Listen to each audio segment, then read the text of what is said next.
السلام عليكم ورحمة الله وبركاته. ازيكم يا جماعة؟ كل سنة وانتم طيبين. بس طالع اتكلم معاكم كلمتين بس بسبب الاسعار.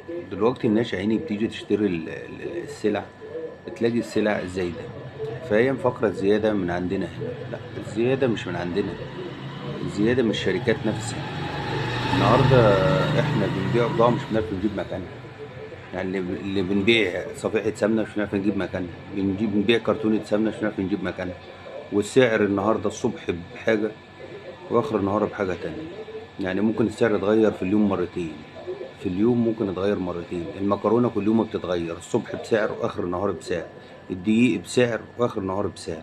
فاحنا مش عارفين نعمل ايه. النهارده كيس مكرونة حوا ب15 جنيه. ناس بعت تاخد مكرونة فاكرينها لسه ب 12 وب 13 ب 15، وجاي لها زيادة يوم السبت كمان 45 جنيه.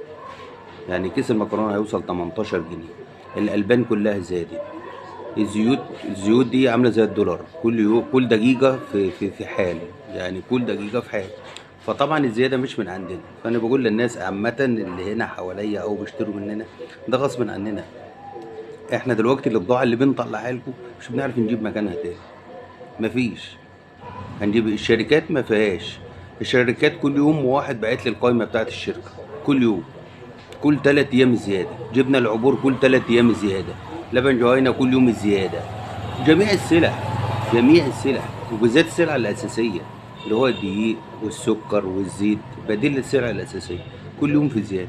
فالناس بيتفاجئوا، واحدة تقول لك أنا ده كيس المكرونة جايبها أول امبارح ب10 جنيه. أنت ممكن جايبها الصبح ب10 جنيه، ممكن آخر النهار ب13 جنيه. ماشي، ما هو الواحد بيخلص يروح يشتري. مفيش، مفيش. طب لو عندك، ودي والله كيس المكرونة تبيعه ب10 جنيه وتروح تسأل عليه تلاقيه ب12. ما أنت بتجيب 12 عشان تبيعه ب13 جنيه. هما تيجي تخلص ابو 13 تيجي تسعى عليه تلاقيه ب 15. فهي العمليه على الكل.